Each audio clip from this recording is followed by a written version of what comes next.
Yes. Good afternoon, everyone. Good afternoon to our participants, presenters, advisors, and viewers. Welcome to the fourth technical session of our three-day virtual conference on Indigenous Studies.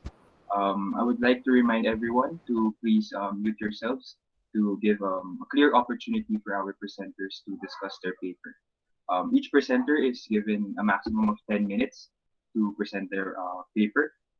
For our participants and viewers, if you have questions, comments, and or suggestions, simply type it and post it to our chat box, and then later on we will address them at the end of the session or the final presenter. Okay, so to begin our fourth technical session, may I present to you the first presenter.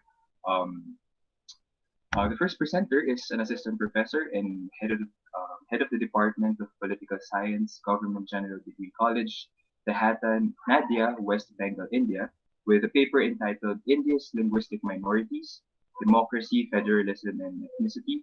We have Professor Pritin Gutta. Am I correct? Well, uh, am I audible to everybody? Yes, you can present. Yeah. Well, respected chairperson of this session and all the participants and paper presenters, good afternoon, you all. As sir has said, I am Pritin Datta and I shall be presenting on India's linguistic minorities, democracy, federalism, ethnicity. Before getting into the discussion, one question that needs to be discussed: that why is this topic worthy to be presented here? Well, because language is one of those elements being called indigenous.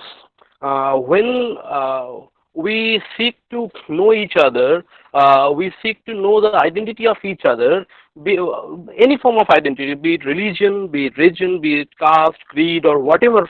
Uh, we need to communicate with each other, and there language forms the basis. So language is a medium of communication. So I would say language is the primary source of identification. So when my title is India's linguistic minorities, democracy, federalism, ethnicity, ethnicity, being ethnic, you need to have a native language. So if I would say that after linguistic scrutiny in the census in India in 2011, 1,369 linguistic groups existed after rational linguistic scrutiny. So, that I should say India runs a multinational federation, and as a part of it, India is a polyglot federation as well. So the research question is here: why does India witness so many linguistic minorities with their demands of separate states even after 7 decades of states reorganization commission? For this, we need to look at the history of states reorganization as the basis of India's federalism. India's states reorganization have been carried out mainly on linguistic lines despite many ifs and cons. Why were there so many ifs and cons? Because some people were skeptical about this linguistic determinism, but our constitutional forefathers, the constitutional ancestors, uh, sought to save India from the menace of casteism. We have been witnessing this casteism over the centuries, and religious dogmatism. So they sought to save India from this kind of dogmatism, this kind of malpractice. So, for the sake of a convenient presentation, I have divided the entire history of this federalism, linguistic state reorganization, whatever you would like to say, in two phases broadly. From 1905 to prior to 1948, and then from 1948 afterwards. 1905, Indian National Congress, in its Beneder session following the partition of Bengal, uh, spoke that entire Bengali community should be administered under one undivided administration. So, in the name of administrative efficiency, administrative convenience, linguistic territorialism was the cry of those days. Then comes 1908 when 21 vernacular units of the Indian National Congress were set up. Those in the subsequent years promoted on provincial committees. Then comes 1920, Indian National Congress's Nagpur session, and that marks the watershed in India's linguistic journey, linguistic federal journey, where the leaders uh, took the pledge of adopting this linguistic state reorganization as a part of national struggle. So that was very crucial. Then follows the 1988 Motilal Nehru Committee, and afterwards the Congress sessions. All those events reiterated the same thing. But what made them to roll their decision back just after the independence, when in 19 even I would say in 1945 election for the constituent provincial elections, in its manifesto, Indian National Congress reiterated the same thing, their commitment for the linguistic reorganization of states, linguistic provinces. But right after they arrived into the helm of power, what made them to roll back their decision? That was very crucial, because they well realized that that was not an easy task, because so many groups, so many diversity in terms of linguistic reorganization, and they are so many widely dispersed in every state. So that is very, very difficult. So that became somewhere a bone of contention for the Indian National Congress and the leaders.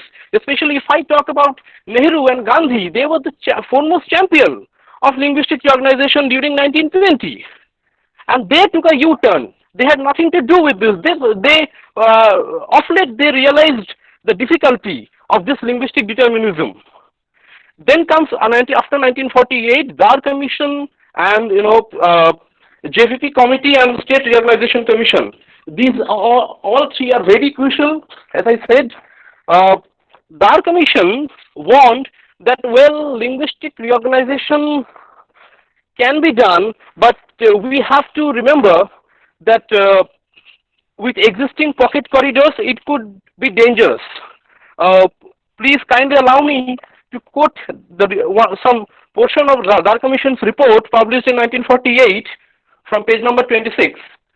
The formation of linguistic provinces is sure to give rise to demand for the separation of other linguistic groups. So that says everything, subsequently in the JVP committee, JVP committee is named after Jawaharlal Nehru, Patabhi Sitaramaiah and Vallabhbhai Patel, those three leaders of Congress, and its officially named as Linguistic Provinces Committee. Then comes States Reorganization in 1955 report, where State Reorganization Commission implicitly considered to the linguistic sentiment when it uttered that, okay, you obviate linguistic exclusivity, but you should consider the popular demand, sentiment of the people.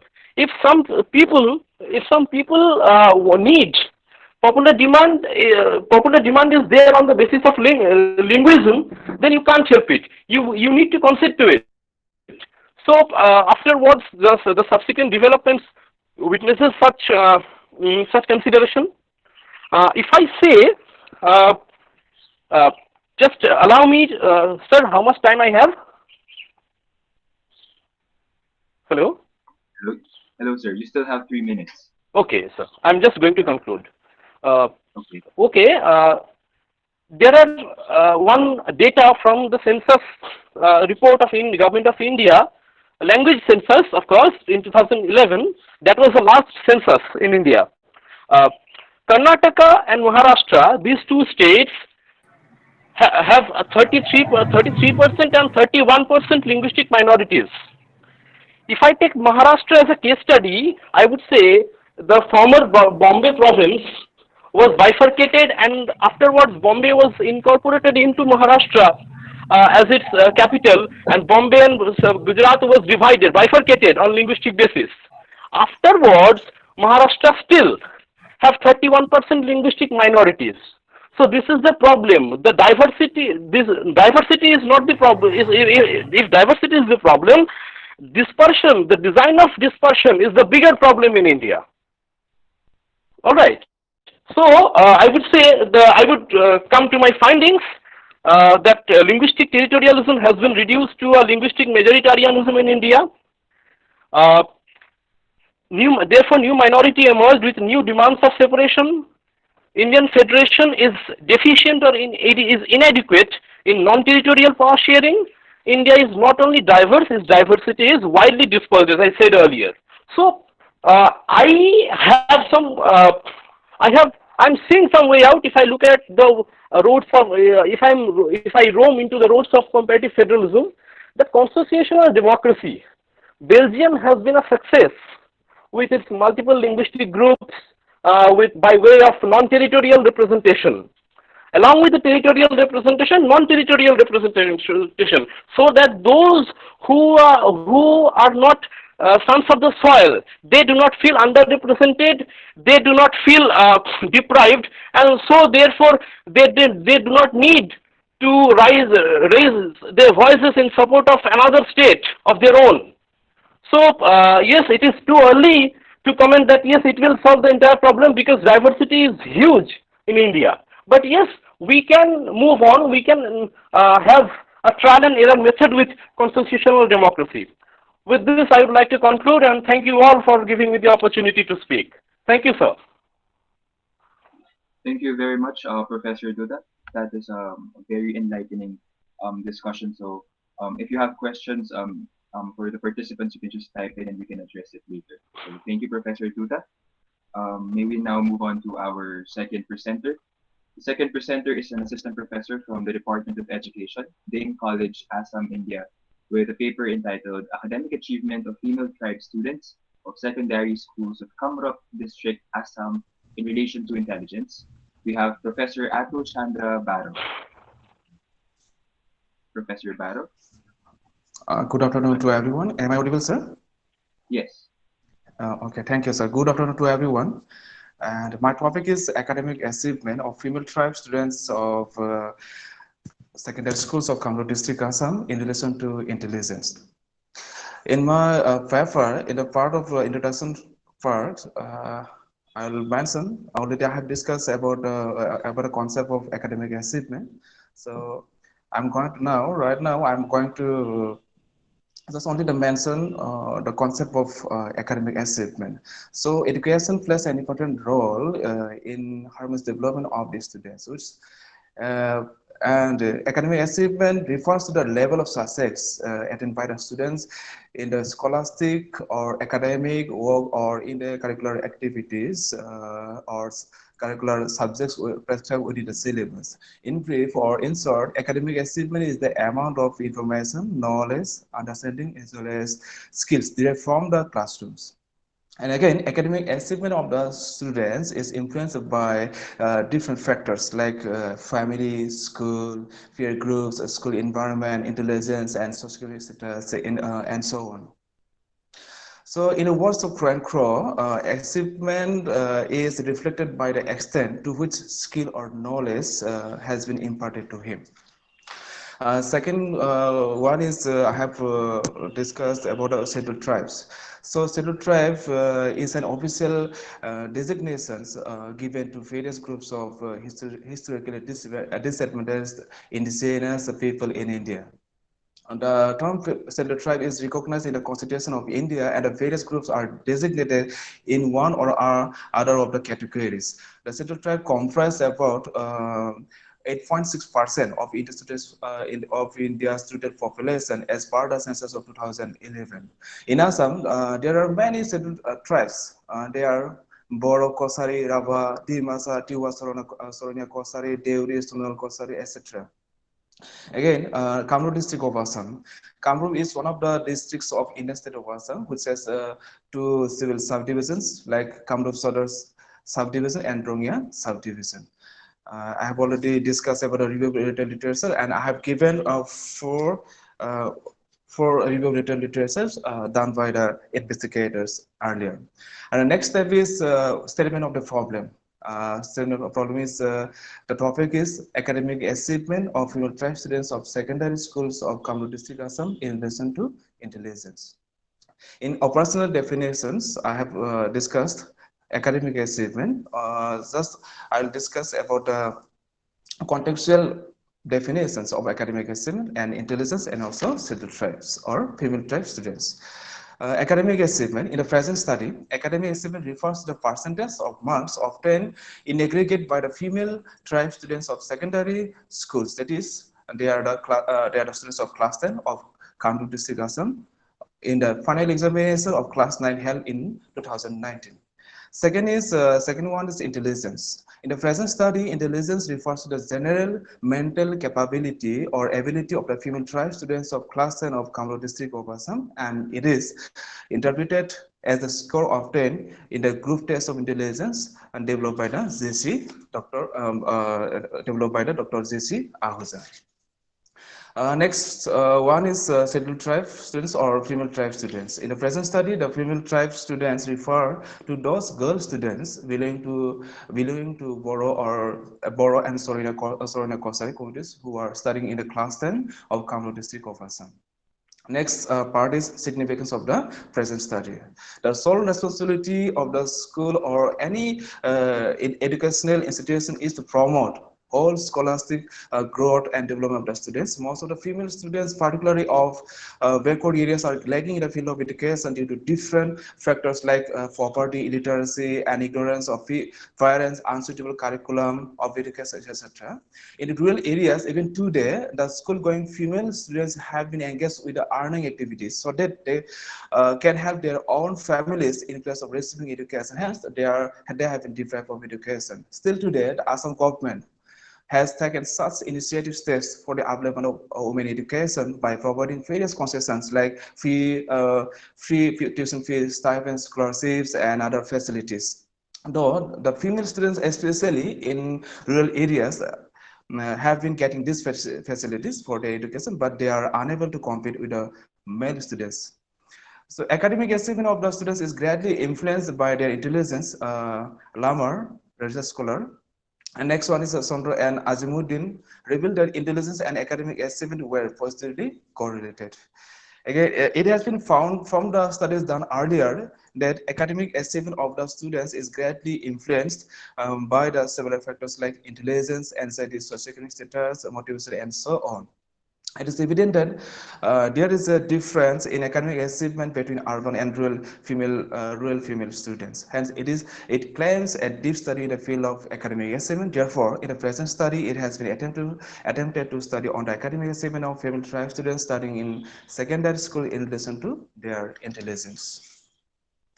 Objectives of the present study, first is to find out the level of academic achievement of female tribe students of secondary schools of Kamluk district Assam, and second objective is to study the relationship between academic achievement and intelligence of female tribe students of secondary schools of Kamluk district Assam. And the third one is to compare the academic achievement between urban and rural female tribe students of secondary schools of Kamluk district Assam. And next step is hypothesis of the present study. The first hypothesis is that means that these are the null hypothesis.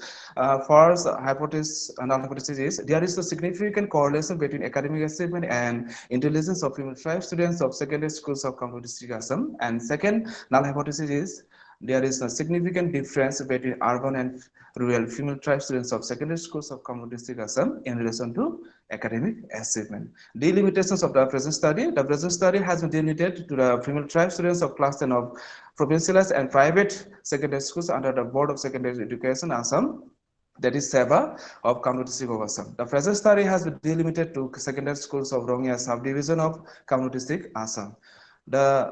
This study has been delimited to the students belonging to the scheduled tribes plain only. Methodology part is first one is a method. In the present study, descriptive or survey method is adopted by the researcher. Next one is population of the present study. For the present study, the population is consisted of all female tribe students studying in the class 10 of Kamluk district of Assam. Next one is a sample of the present study. In the present study, purposive sampling method is used for selecting the schools, and incidental sampling is adopted for selecting the student sample. A sample of 90 female tribe students of 4 secondary schools of Kamrun district of Assam is selected. Tools used. In the present study, the 2 different tools are used for collecting data and information such as GC houses, group test of intelligence, and academic achievement score. Next step is statistical techniques used. For the present study, statistical techniques are used to analyze the collected data like percentage, Pearson's coefficient of correlation, and t-test. Next part is analysis and interpretation of data. Uh, in the in the first analysis and interpretation of data, the first objective is to find out the level of academic achievement of female tribe students of secondary schools of Kamrun district of Assam. Professor From Garo, the Yes, sir. excuse me, sorry to interrupt. You still have 2 minutes to wrap up your Okay, presentation. okay, okay, okay, okay. Just I'm going to mention the major findings from my study. The first finding is 46.66% of the female tribe students achieved second division in the class 10 examination, and 23.33% of the students achieved first division. That is okay. Next finding is there is a significant correlation between academic achievement and intelligence of female tribe students of secondary schools of Kamrun district Assam. And next result is there is a significant difference between urban and rural female tribe students of secondary schools of Kamrun district Assam in relation to academic achievement. That is my all about my paper, sir. Oh yes, thank you, Professor. Okay, thank you, Is that sir. is the end of your presentation? Am I right? Thank you, sir. Oh yes. Thank you very much, sir, for letting us appreciate the role of quantitative research or quantitative method in terms of assessing indigenous studies. So thank you very Yes, sir. much. Let us move on to our third Thank you, presenter. sir.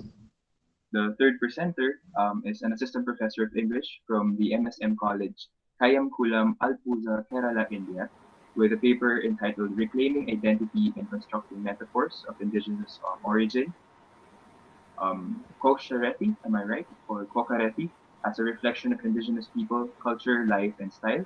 We have Professor Jayalakshmi B. Professor Jayalakshmi, Hello, are you? Yes. sir. Good afternoon, Yes. sir.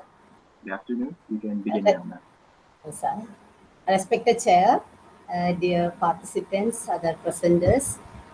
As I am presenting, I have a slide. Is it visible? It is not yet visible, ma'am. Okay, sir. How is it, There. It's uploading. sir? Yes. Sir? Okay, sir. Okay. Mhm. Myself, I am Jayalakshmi. My paper is titled Reclaiming Identity and Constructing Metaphors of Indigenous Origin. Kochereti as a reflection of indigenous people, culture, life, and style. Indigenous literature. The term indigenous denotes native, aboriginal, ethnic, or primitive, etc. And the term means originating naturally in an area or environment. See, indigenous people are diverse. They are dispersed across the world in different geographical areas. And it's difficult to put them into single frame. But when we think about actually indigenous people are generally presented before us in the popular art form or media like half-naked man and woman, or they are uncivilized with feathers in their heads and arrows in their heads and speaking an unintelligible language. See, it is as a reaction. Indigenous literature as a genre is emerged as a reaction to this kind of stereotypical notions. And these are some of the goals behind the genre, behind the emergence of the genre. See, but primarily it aims to liberate people from these cliched norms, and they try to indigenous literature tries to reclaim their identity, the identity of indigenous people, and they want to decolonize the Western epistemology, and they would like to restore the heritage and society, and Actually, the indigenous literature emerged as an anguish over the unjust social system and it's against these kinds of misrepresentations. And in our India, again, indigenous people are considered, or indigenous literature are considered, is considered as product of colonial ethnography. See, these narratives are shaped, and the narratives that about indigenous people are actually shaped by the perspectives of the authors who may or may not have any interaction or study with these communities and their lives directly. See, indigenous literature emerged after the indigenous people started realizing these misconceptions and they started writing their experiences in newer forms. And in the late 60s, many indigenous people in Kerala began to vocalize their anger and the way popular culture represented the tribals in films and books. You know, this this text, Kocherati, is a text written by Narayan, the first. He is the first tribal writer, and that this text is actually is in reaction against these kinds of representations of indigenous communities in the popular art forms. And Narayan, Kerala's first tribal writer, wrote this text, Kocherati, in the year 1998 in Malayalam language. It was translated into English in the year 2011 by Catherine Pavama as Kocherati, the Araya woman. See, actually, Kocherati is the name of the protagonist, and she belongs to a tribal class called the Araya. See, the novel is translated into many South Indian languages like Tamil, Kannada, Telugu, Hindi, etc. And this debut novel, portrays the Araya community's interface with modernity and its painful separation from its past, uh, culture, myths, rituals, and way of life. And this actually you can see that there are certain the representation of reality or the life, the personal experience portrayed in this novel. And uh, in our interview, Narayan says the misrepresentations were marginalizing. I quote: "The misrepresentations were marginalizing a marginalized community. I wondered what I could write about, and that is when I decided to stick to what I knew best. So I choose to describe my life, upbringing, and culture." Unquote. And he adds, quote, "Many incidents of the book are based on real incidents." You know, this novel depicts the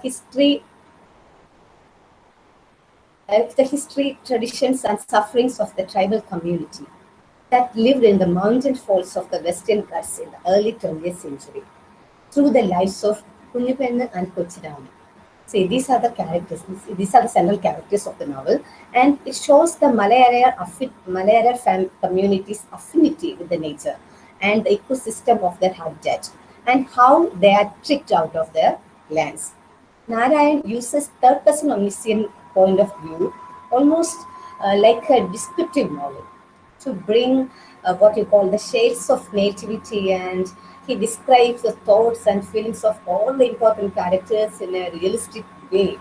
And actually, this novel is more about the description of a community, as Narayan says.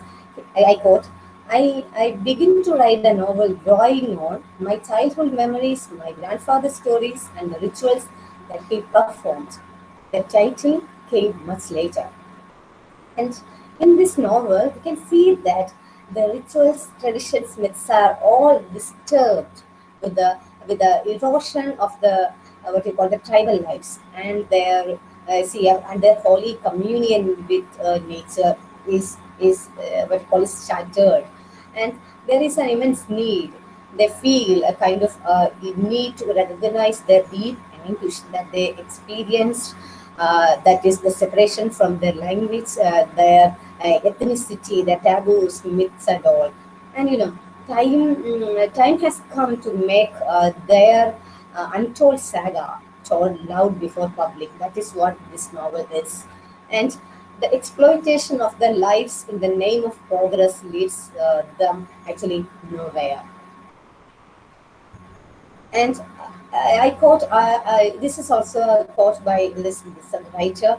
We want to tell the world that we have our own distinctive way of life, our own value system. We are not demons lacking in humanity, but a strong, hardworking, and self-reliant community. See, the first part of the novel, see, you can see that there is a description of the beliefs, rituals, and which are unique to them. And when you come to the second part of the novel, you see the narrative, it provides a critique of the subjugating elements of the personal and collective level, lamenting the erosion of values. And it narrates the struggle of Malaya tribe of Kerala, though not cartographically identified political units at the time. The narrative maps the transition of the Malaria tribe from tradition to modernity, resulting slow erosion of the roots of their community within the imagined boundaries of the nation in the last decade of the 20th century. Narayan, from the bottom of his heart, provides an intense critique to subjugate, a critique against the subjugation of these kinds of things in his novel. And see, actually, the Malay area, they were the rulers, and after history, they were the rulers of history. I mean, forest until the intrusion of the outsiders. But what happens? It is lost when the intrusion happens. When the outsiders intruded their forest, they lost the intimate affinity with forest. They were expelled from their own territories. And before that, they had a life which is in harmony and communion with nature. Their rituals are intricately interwoven and interlinked with their lives. See, I as a map, so, Professor sir, I am Jalakshmi? concluding. I am concluding, sir. This is my Ah, concluding part. See, okay, yes. actually, Thank you. to conclude, actually, this novel actually it's a request to the society to let them be, to identify them as themselves, as Araya tribe, and as they are, and let them live within their own comfort zone established by their ancestors. The mental and physical crisis of the community occurred due to the socio-economic policies of modern India is purely very brilliantly portrayed in this novel. Thank you. Yes, thank you very much, Professor Jalakshmi. Thank you, sir. Yes, thank you for giving us an opportunity to understand the importance of a nationalistic perspective in understanding literature and in terms of sharing it to general public. Okay, now let us move on to our fourth presenter. Our fourth presenter is a state-aided college teacher from PG Department of English, Batter College, Dantan, West Bengal, India. The paper of our presenter is entitled Rituals and Diseases, Role of Bengal's Folk Deities in Distribution and Prevention of Sickness. Our presenter is named Nakurdas Janet. May Professor Janet, is it correct? Did I pronounce Yes. your surname properly? Good afternoon, sir. Hello, Can you hear me, sir? Good afternoon. Professor Janet. Can you please increase the volume of your audio, your microphone, Yes. please? Yes. Can you hear me, sir? Yes, yes, we can hear you now. You can begin, sir. Oh, okay. Okay. Thank you very much, respected chairperson, and also the other members of this international conference. Let me read my paper. The title of this paper is Rituals and Disease, Bengal's Folk Deities in the Distribution and the Prevention of Sickness. In this world of struggle for existence, human beings have been fighting against different natural calamities, diseases, wild animals, and many unknown obstacles. But being comprehensive of their limitation, they have also been practicing different religious rituals with many types of social rituals and aesthetic rituals. Human beings have been worshipping trees, the earth, hills, rivers, and also many unknown deities to get escaped from the deadly diseases and many health issues. For example, women practicing Hindu religion worship banyan tree for the healthy lives of their family members. The Hindus and the Dravidians worship the Mother Earth or Dhariti Mata in relation to birth, generation, and agriculture. The Dongriya Khond, a primitive tribe in Odisha, worshipped Niyamgiri hill range and the god Niyamgiri Raja to get escaped from the unnatural deaths and accidents. Every community believes in worshipping different health deities to fix many health issues as found.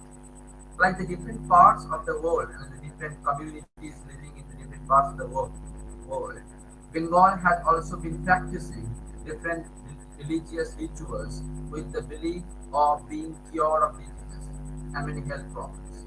These folk religious practices give us an understanding of the community's life and culture with the words of Brooke that I quote Brooke, I believe that the more we explore these popular superstitions and usages, the nearer we likely to attain to the discovery of the basis on which Hinduism has been found. In this paper, I am going to talk about a few deities whom the folk people worship with the belief of being disease free. Deities are Panchu Thakur, Ateshwar, Olai Chondi. I begin with Panchu Thakur. Panchu Thakur, which is also known as Pincho Thakur, is a deity who saves the lives of the children. The mothers who lose their children within a few days of its birth, or the women who give birth to a dead child, or whose children suffer from rickets in their very early age, worship the deity. They make very different promises to the deity. If their wishes are fulfilled, as symbols of their promises, they hang up of soil and they believe that their fetus or the sick child will be saved once the symbols are seen by the deity. Rickets in ritual Bengal is also called as Pechoi Dhora or Punye Pawa. It is also it's a Bengali word.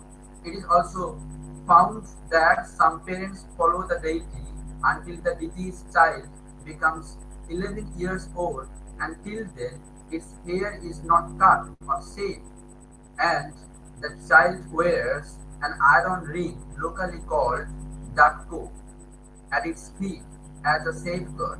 And if the child is cured, they make save the hair of the child and take the child to the shrine of the deity in a gorgeous and celebrating manner. This deity, like many other folk deities, is worshipped not by a Brahmin, but by the head of the village or anyone from the lower strata of the society. This deity stays beside a large pond under a banyan or a pupil tree or the shade of a hut. This deity is very popular in the districts of Howrah, and that is a Bengal districts, Howrah, Nadia, 24 Parganas, south and north. It is also said that Panchu Thakur is worshipped on the fifth day after the child is born inside the labor room of the house. Practicing motherhood and taking care of the children have been very integral parts of the lives of women in India specifically. The social significance of the women depends on their motherhood and fertility. The religious rituals being predominantly patriarchal represents women weaker than men. Women are forced to practice different rituals only to fulfill their responsibility of motherhood. Next deity, the name of the deity is Ateshwar. Ateshwar is believed to be a distributor of disease. In the districts of East Medinipur and South Chobis Pargana, 24 Parganas, it is taken for granted that Ateshwar meets with people with the disguise of a human being, and consequently, those people suffer from high fever and sometimes lose their life. It is also believed that this evil god visits households at midnight and calls their name that he is angry with. And if the household members respond to this malevolent call and come out of their house, they are infected with deadly diseases. According to the demonic theory, the disease was produced and spread among the victims by the demons or evil spirits. A devil possessed a sick man. It was therefore logical to attempt to cure him by a system of incantation or and sorcery, something calculated either to drive or coax the demon out. This demonic representation diseases or the belief that diseases and human sufferings caused by evil spirits are found in most of the parts of the world. Again, in the Sundarban areas, Ateswar is worshipped as the savior of their cattle from the wild and carnivorous animals of the forest. This is very interesting. Regarding this, next deity is Olai Chondi. Olai Chondi or Ola Bibi, also known as Ola Bibi, is the goddess of Kolera, popularly established in the different parts of the West Bengal. The word Olai Bibi or also known as Ola Utha Bibi is formed with two words, Ola meaning faces, Faeces, and Utha meaning vomiting. She is worshipped along with her seven sisters known as Ola Bibi, Asan Bibi, Jhola Bibi, Ajgai Bibi, Chandi Bibi, Bahar Bibi, Jetun Bibi, and her shrine is known as Sad Bibi Khan. It has been suggested that this proliferation of Ola Bibi into seven incarnations is the result of the superimposition of the Brahminical concept of Saptamatrika, seven mothers of a folk deity. Though Kolera, as argued by Aravindo Samanto, might I quote Samanto, Mr. Samanto, might not have been so prevalent in India in the commencement of the 18th and as it was in the 17th century, nevertheless, for years past, it had been a well-known disease in Bengal. The epidemic caused by cholera became also a topic of literary discussion in Bengali literature, as found in the stories of Satyachandra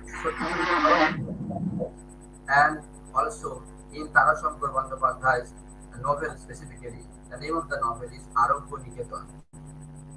The next deity I am going to discuss is Baba Thakur. Sorry to interrupt, Mr. Janet. You still have a minute and a half to wrap up your presentation, please. Okay. Thank you. Okay. So in this paper, I have also discussed few other deities. The name of the deities are Baba Thakur. Next one is Gaji Saheb and Jorasur, Raj Vallavi, Bhelai Chandi, Hariji, and Satbon, Bashantarai, Rankini, and Shitola, and Ghantakarna. In conclusion, I like to conclude with my words that it is clear that the figures of different folk deities and rituals attached to their worshipping reflect the socio-cultural background of a region. Sri Ashutosh Bhattacharya, in his famous book Bangla Mongol Kavyet Itihas, argued that there is no relation between these folk religious rituals and the established Hindu mythology. But with a detailed discussion of the folk deities and their rituals, one important part can be added to the social history of Bengal. It will also add extra importance to the anthropological and linguistic study of Bengal. Again, Sanskrit scholar Sri Radha Govinda Basak added that a large part of Bengali culture will be unexplored and unwritten until anyone writes about the folk deities of the land. Thank you very much for giving me this opportunity to talk about the Bengal's folk deities in this conference. Thank you, sir. Thank you very much, Mr. Jana, for your presentation. May I remind again the participants and viewers, if you have questions, kindly type it and post it to our chat box so we can address it later after the final presenters. So thank you very much, Mr. Jana. Now may I present to you the final speakers for the fourth technical session of our 3-day virtual conference. We have the first one is a professor and head of the Department of Educational Studies from the Jamia Millia Islamia University, New Delhi, India. And together with this professor is a research scholar from the Department of Educational Studies, Jamia Millia Islamia University, New Delhi, India, with their paper entitled Indigenous Knowledge in the Indian Artisan, a Case for Cognitive Justice. May we have Professor Ajas Masi and research scholar Ayushi. begin your presentation, please. Thank you for the introduction, sir. Can you all hear me? Yes, we can hear you. Okay, so I would like to present my screen.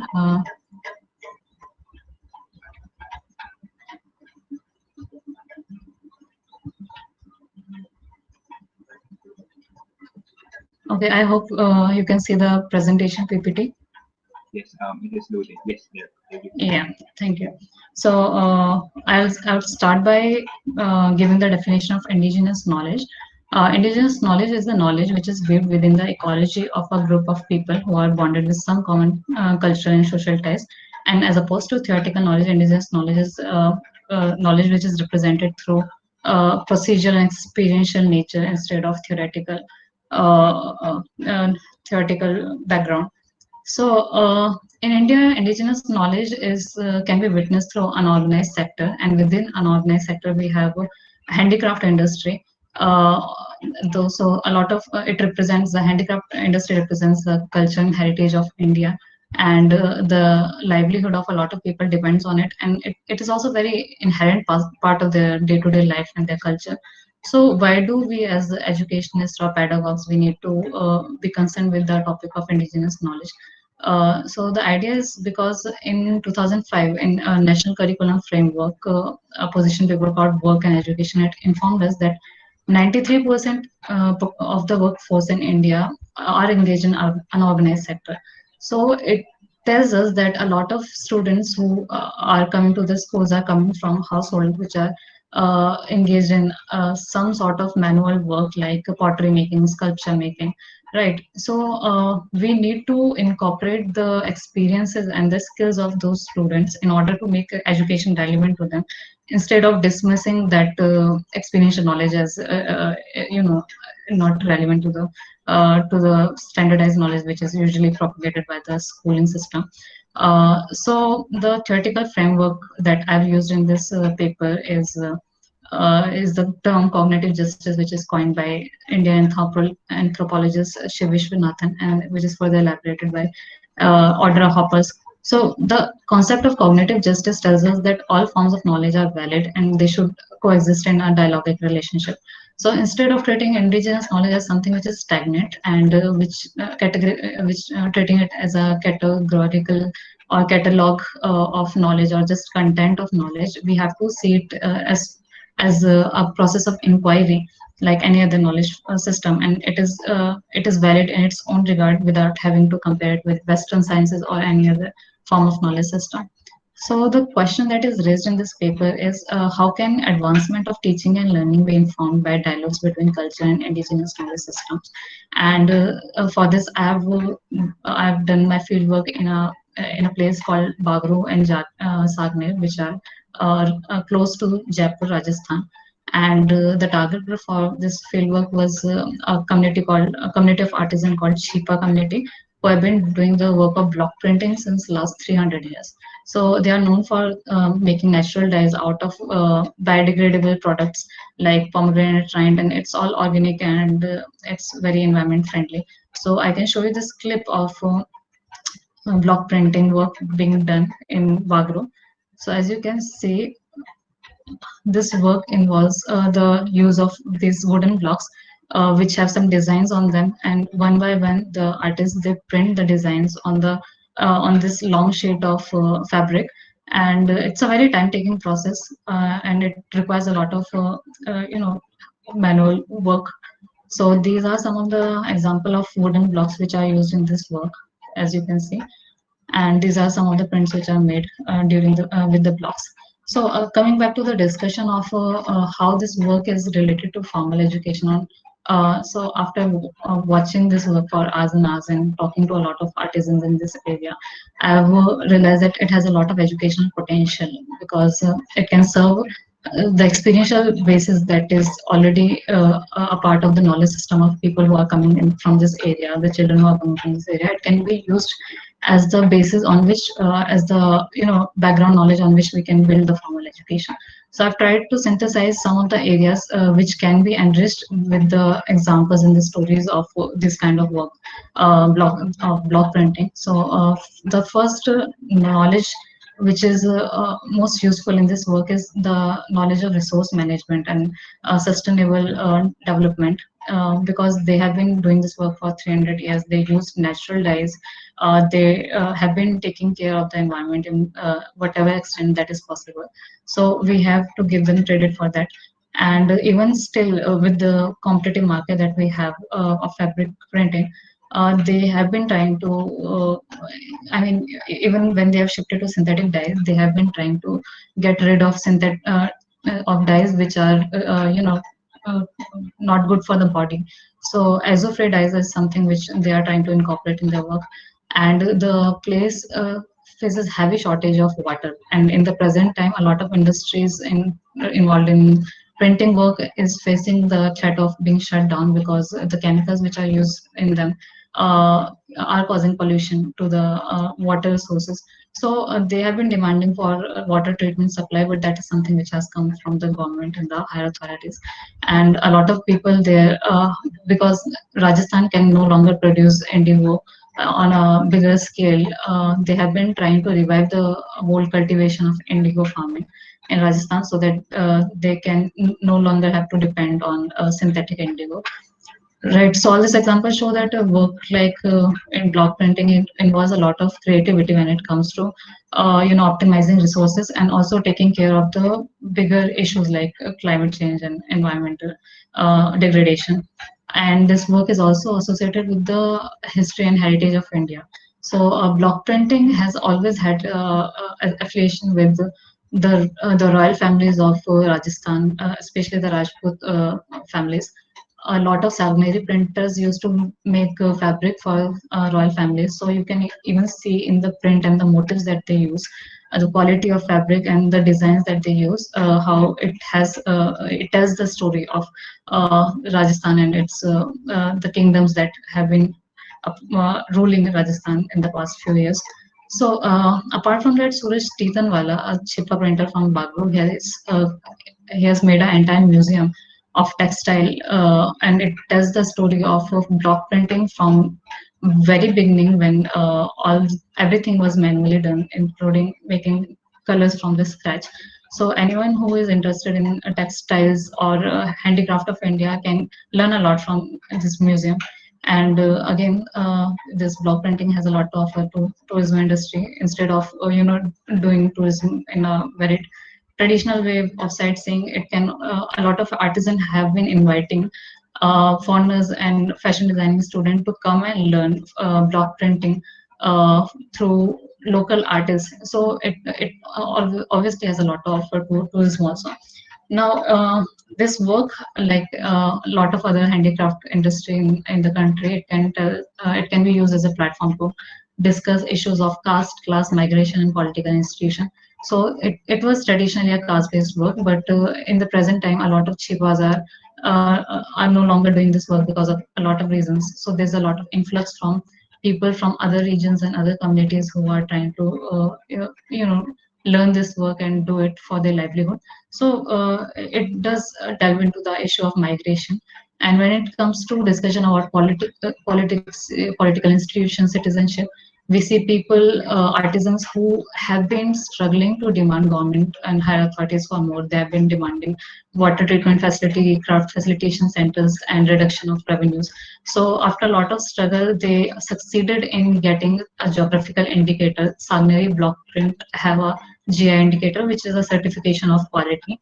And so all these ideas, they instead of teaching to kids about rights and political institution, this issue, these problems, which are very much practical problems for a large part of the country, can be used as a platform to have discussion on these topics. And block printing has a lot to offer when it comes to understanding about marketing and economy, because it is a cottage industry after all, and it has been trying to survive and thrive in the post-industrial world, even though the process of block printing is so slow and it was a lot of hard work. But there are people who have struggled to create a brand, a name for themselves, and they have uh, created a niche of buyers for themselves, and they have been trying to educate the world about the benefits and the ethical qualities of block printing, which is environment friendly and which provides support to a lot of local artisans throughout time. So, in conclusion, I would just like to say that block printing, like many other handicraft, reflect the experiential knowledge and skills of people who are living in this area. And to diverse or separate education from these cultural practice is to render education useless to the children who are coming from such household. And it is also, I mean, not using this kind of knowledge in the formal education system is also a great loss when it comes to pedagogy, because we can utilize this knowledge as the building block for formal education, and therefore curriculum needs to make space to accommodate the experiences, stories, cultural identity of the diverse country like India, and this change is fundamental to ensuring the inclusive and democratic nature of education. Thank you so much. That's all. Thank you very much, Professor Yushi, for that presentation, um, for giving us a knowledge on the situation of different communities and, of course, the educational system in India. Thank you. Um, the floor is now open for the participants and viewers who would like to ask questions to our presenters, our set of presenters. Sir, may I now speak something?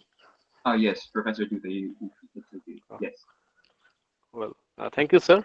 Actually, though I have not been directly asked any questions so far, as I'm seeing it, but there's the one observation from Ramesh P. that Indira Gandhi had provided the solution of all linguistic problems. Well, thank Mhm. you for your. I must appreciate your observation, but we need to consider the post Indira Gandhi developments. I would share 2 or 3 points with you, sir, and all the participants, that interstate migration over the years has added to the problem, has proliferated this issue. I mean, crores of linguistic minorities live in almost every state, bearing Kerala.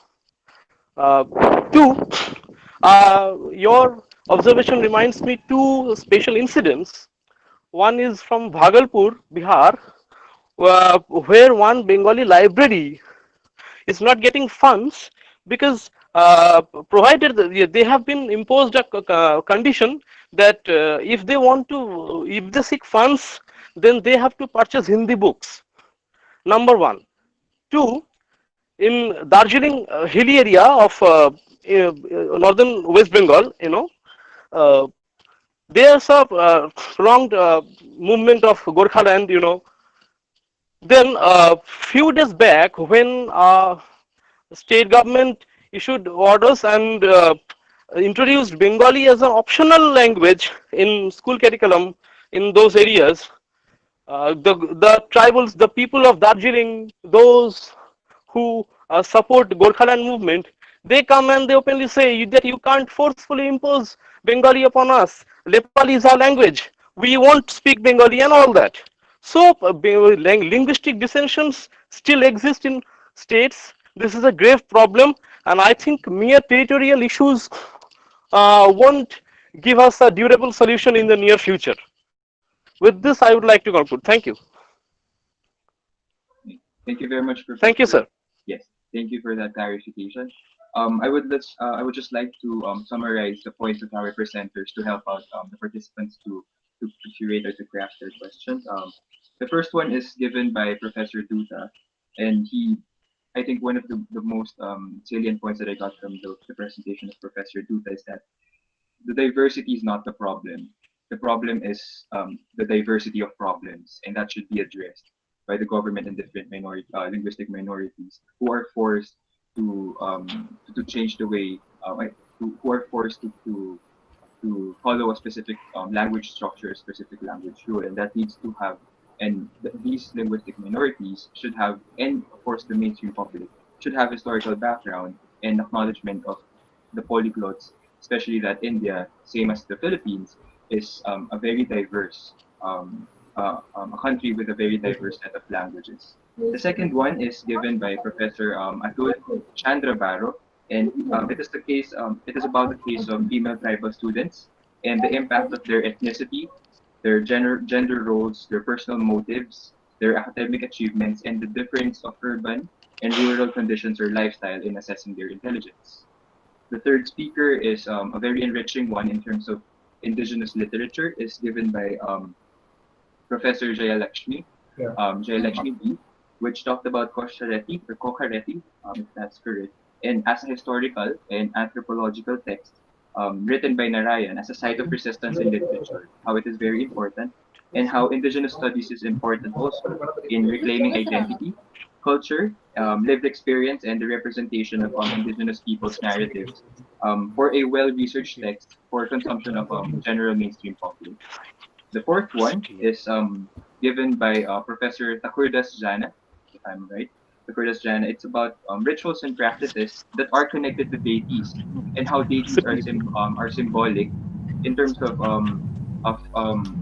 reasserting and preserving the century-old traditions of Indians, and especially that a lot of us are facing this global pandemic or the COVID-19 pandemic, and of course also the role of the deities in community building and the role of the knowledge builders or the bearers of the knowledge in preserving this tradition, this century-old tradition. And the fifth one, the last one, is another enriching one, and the importance of cognitive justice. You know how the discourse of cognitive justice and how cognitive justice has to do with inclusive, culturally appropriate, non-commercialized, and sustainable education or skills-based learning, knowledge building, education, pedagogy, and economy.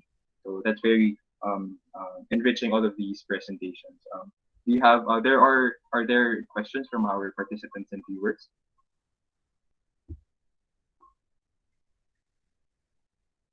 Okay, so there is none yet. I would like to ask Professor Ayushi, Miss Ayushi, hello. Are I would Yes, like sir. to ask. Yes. Um, your paper is very interesting because it has somewhat a similar case in the Philippines. In the Philippines, we have in the southern region of the Philippines, in Mindanao, we have Lumad schools or indigenous people. Okay. So these Lumad schools are catered to indigenous people, and their way of teaching, their pedagogy is largely embedded on environment, on textiles and traditions and patterns that are available within the indigenous knowledge or the knowledge of the community.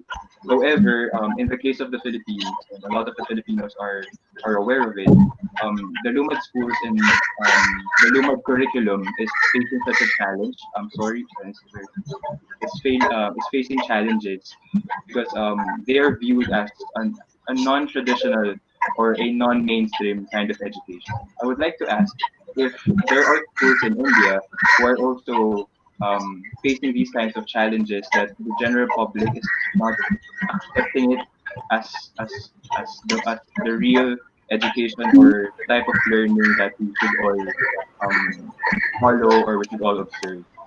I mean, the kind of learning that we want to build through the local experiences of people, especially through the work which is done by them.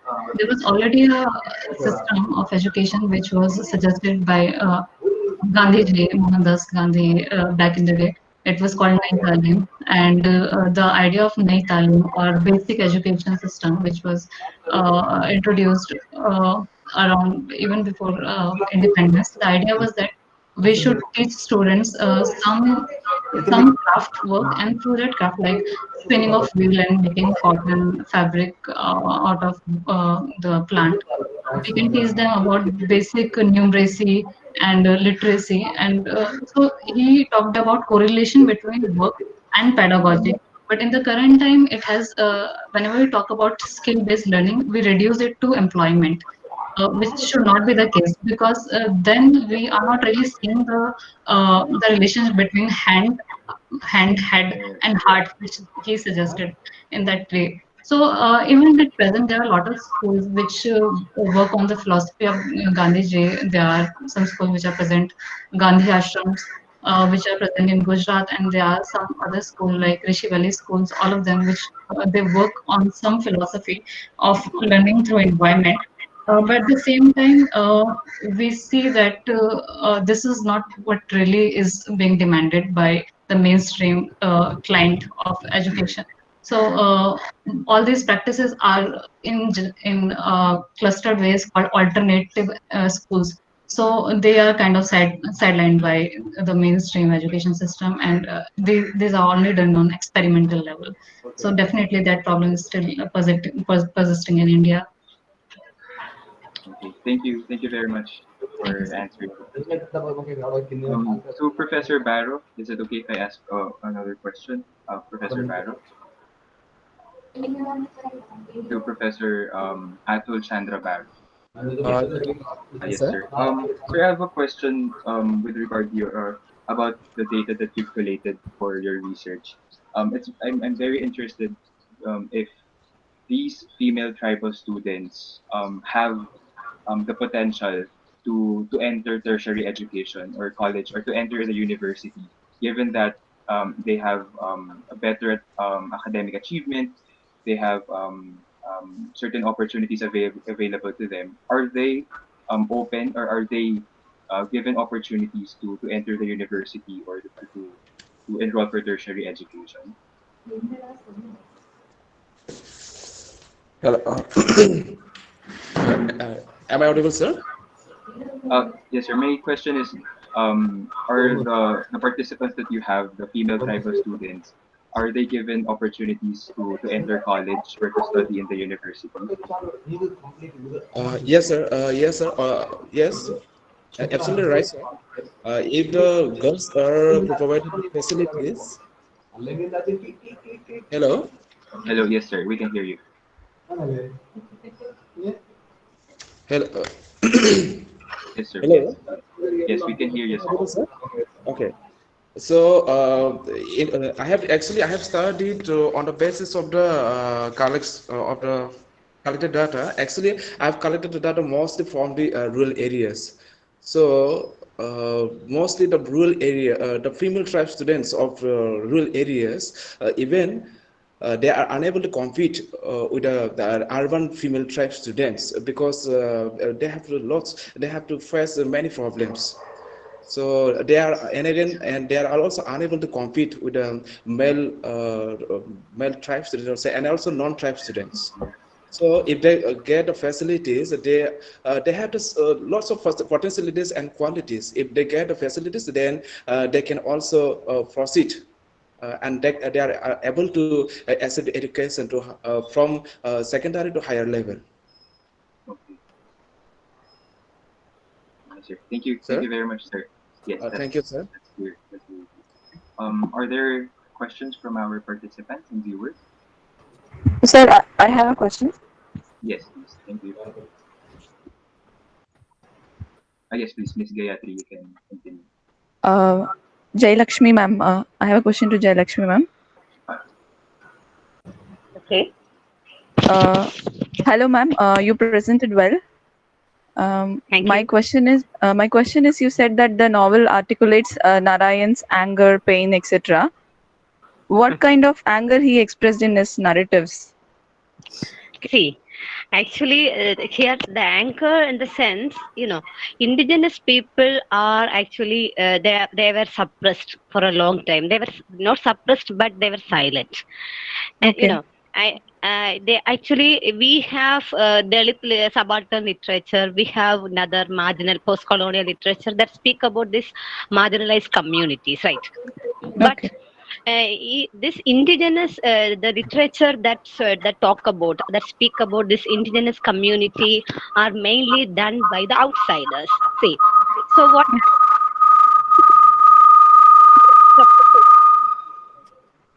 in those representations, see, indigenous people are not, they are not unique, they are diverse. We cannot put them in a single frame actually, but what you see is all a unique representation. See, for example, when you think about the indigenous community, generally there is a single image or a stereotypical image that comes to our minds by the media, by the popular art forms, and he was talking against such kind of stereotypical presentation.